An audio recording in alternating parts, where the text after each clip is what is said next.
America का भारत से 10 साल के लिए दिफाई मुआहिदा। इस दिफाई मुआहिदे ने चाइना समेत खित्ते के तमाम पड़ोसी ममालिक के लिए ख़तरे की घंटी बजा दी। ये दिफाई मुआहिदा क्या है, इसमें कौन कौन सी शिकें शामिल हैं? आमिर रज़ा मेरे साथ मौजूद हैं, उनसे बात करते हैं। आमिर भाई, अमेरिका ने भारत के साथ एक दिफाई मुआहिदा किया, इसकी शिकों में कौन कौन सी बातें शामिल हैं और इससे खित्ते के पड़ोसी ममालिक को क्या ख़तरात लाहक हैं? सबसे बड़ी बात तो यह है कि इससे अगर आप ये कहें कि खित्ते में अमन की सूरत हाल ख़राब होगी, क्योंकि भारत एक तोसी पसंदाना सोच का हामिल मुल्क है।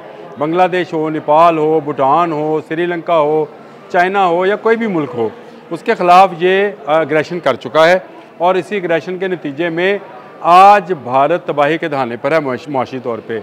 उसमें एक सपोर्ट उसको ये मिलने जा रही है कि उसने एक ऐसे मुल्क के साथ मुआहिदा किया है जिसके मफादात इस खित्ते में एक और सुपर पावर यानी चीन के साथ जुड़े हैं।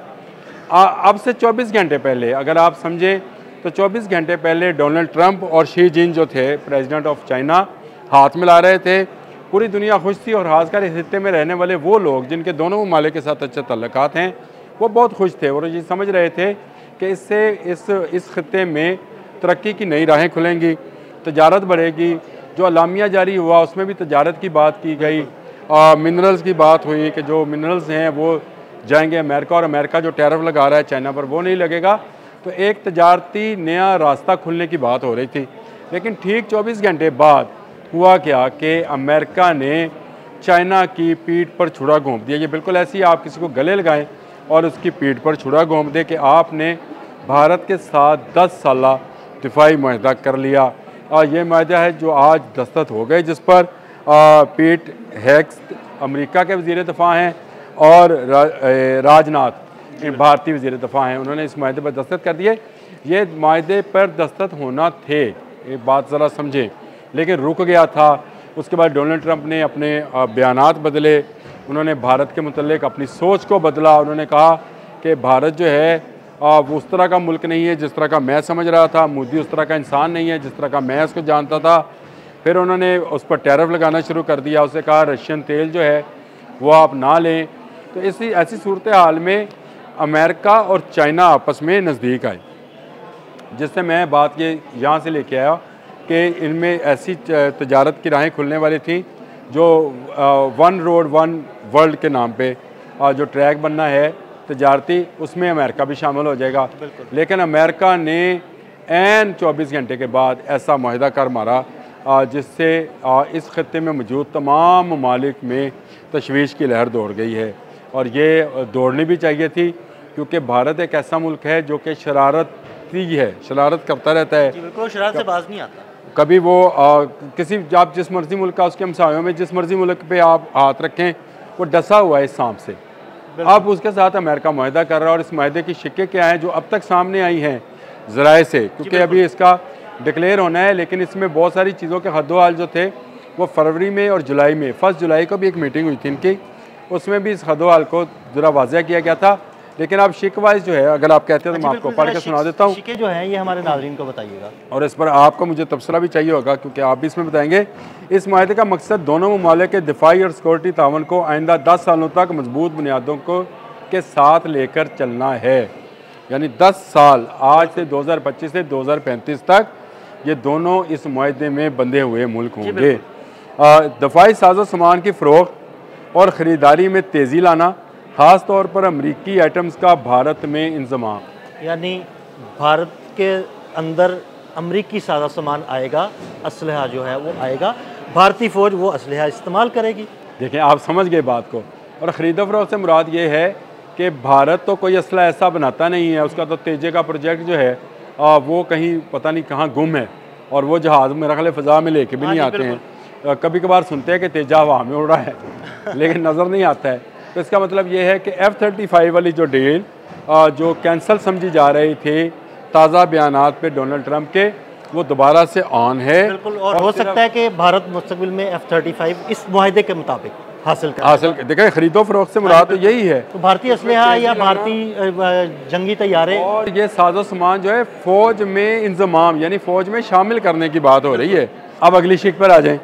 मुश्तरका दफ़ाई सनत की बुनियाद पर शराकत दारी, यानी दोनों ममालिक की कंपनियों के बीच की प्रोडक्शन और टेक्नोलॉजी की राहें हमवार करना। यानी भारत अब अमेरिकन टेक्नोलॉजी की तरफ जा रहा है। अल्लाह भला करे आपका। रशियन टेक्नोलॉजी है वो किसी तौर पे भी चाइनीज़ टेक्नोलॉजी का मुकाबला नहीं कर पाती है। बहुत पीछे रह गया रशिया। गो उसने नए नए मिसाइल और टारपीडोज़ का किया है मुजाहरा, लेकिन यूक्रेन की वार में देख लिया कि यूक्रेन जैसा मुल्क जो है वहाँ सैकड़ों ड्रोन्स भेजता और रशियन सोए हुए थे। जी बिल्कुल। अब उस पर चाइनीज़ एक ऐसा मुल्क है जो इस वक्त अमेरिका के टक्कर का है, बल्कि टक्कर से मैं ज़रा सा उसको ऊपर समझता हूँ, क्योंकि उसका J-35 F-35 से कहीं बेहतर जहाज़ होगा। लेकिन ये F-35 को लेने की बात नहीं हो रही, ये बात हो रही है टेक्नोलॉजी ट्रांसफ़र की। अगर सनत बनती है इंडिया के अंदर और इंडिया में क्योंकि बड़े सरमायाकार मौजूद हैं, कंपनीज़ मौजूद हैं, तो इसका मतलब ये है कि अमेरिकन कंपनीज़ का असला जो है वो भारत में तैयार होगा।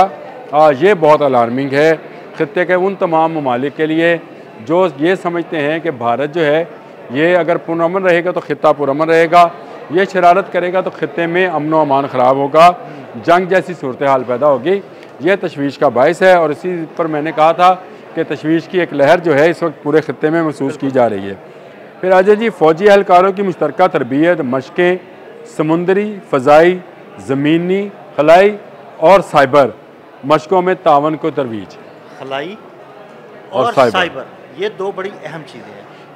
अब आप समझते हैं समुद्री फ़िज़ाई मशक़ें तो बहुत से ममालिक सारे मतलब खलाई मशक़ें और साइबर ये दो बड़ी अहम। देखिए, अब वार ही दो चीज़ों की है, हला में वार होनी है और साइबर से होनी है।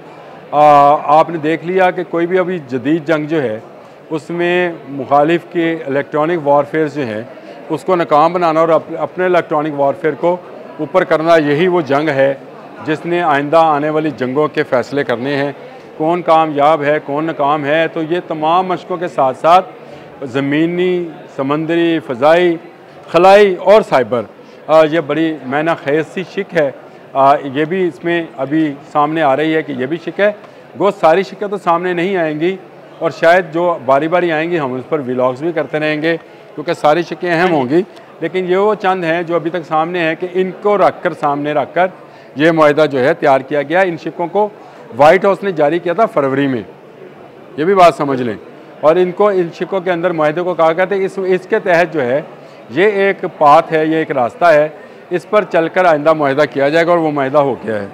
अगला है जी कि दोनों मुल्कों की अफवाज जो हैं लॉजिस्टिक में और मालूमात के तबादले में और डाटा के तबादले में तावन करेंगी। अब ये डाटा और मालूमात किसकी किस तक पहुँचेगी, बड़ी क्लियर और बड़ी साफ बात है कि चाइना की मालूमात अमेरिका भारत तक पहुँचाएगा और इसी तरह भारत चाइना की मालूमात अमेरिका तक भी। यानी ये सारा इस खत्ते में बाकी ममालिक को घेरने वाली बात है।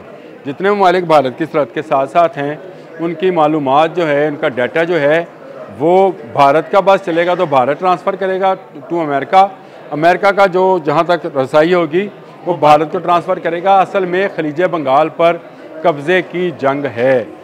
ये बात बड़ी समझने की है। बांग्लादेश में एंटी इंडियन गवर्नमेंट आने के बाद चाइनीज़ वहाँ पर बंदरगाह को डेवलप कर रहे हैं, ना सिर्फ बंदरगाह को बल्कि एयर बेसिस को भी डेवलप कर रहे हैं, जहाँ से चाइनीज़ जहाज़ उड़ेंगे और इस समुद्री रास्ते पर मौजूद तमाम बहरी जहाज़ों को जो मुख्तलिफ ममालिक का तजारती सामान लेकर गुजरेंगे उनको हिफाजत फराहम करेंगे।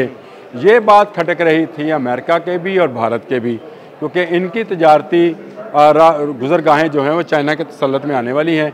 इसी बात को लेकर ये दोनों मुल्क इकट्ठे हुए हैं और मैं समझता हूँ ये खत्ते के लिए कोई अच्छा शुगुन नहीं है। अमेरिका ने एक तरफ चाइना से हाथ मिलाया है और दूसरी तरफ उसके हाथ को दबा दिया है, यानी उसको दबाव में लाने के लिए ये 10 साला मुआहदा किया है जो 2035 तक का है। और इस मुआहदे के अंदर शामिल है कि दोनों फ्रीकैन जो हैं इस मुआहदे को वक्तन फ़वक्तन रिव्यू भी करते रहेंगे, इसमें नई शिकें भी शामिल करेंगे और इसकी मुद्दत में भी इजाफा करते चले जाएंगे। ये टेक्नोलॉजी के हसूल की जंग है जिसमें चाइना के मुकाबले में भारत को मजबूत करने के लिए अमेरिका मैदान में आया है, लेकिन असल में भारत फिर मार खाएगा। इंशाल्लाह भारत मार खाएगा, अमेरिका भी इसमें नाकाम रहेगा। शायद अब आपको इंतज़ार करना चाहिए आने वाले चंद दिनों में कि शी जिनके साथ के धोखा हुआ है, जिनके साथ तजारत का नाम लेकर दिफाई नुक्ता नज़र से धोखा दिया गया है, वो इसका जवाब किस तरह से देते हैं। चाइनीज़ बड़ी सियानी कौम है। चाइनीज़ जो हैं इस वक्त टेक्नोलॉजी के मास्टर हैं और वो जानते हैं कि कौन सी टेक्नोलॉजी भारत को मिल सकती है और उसका तोड़ क्या है और उसको कैसे बेहतर बनाया जा सकता है। मेरा ख्याल है चाइनीज़ आने वाले चंद महीनों में ऐसा कोई ऐलान ज़रूर करेंगे जिससे इस मुआहदे की इफादियत को फ़र्क पड़ेगा। बिल्कुल बिल्कुल, बहुत शुक्रिया आमिर भाई जी। बिल्कुल, आमिर रज़ा ने बड़ी तफसील के साथ आपको भारत और अमेरिका के इस दिफाई मुआहदे के बारे में बताया और इसकी शिकों पर भी रोशनी डाली। अदील अहमद और आमिर रज़ा को इजाज़त दीजिएगा। अल्लाह हाफ़िज़।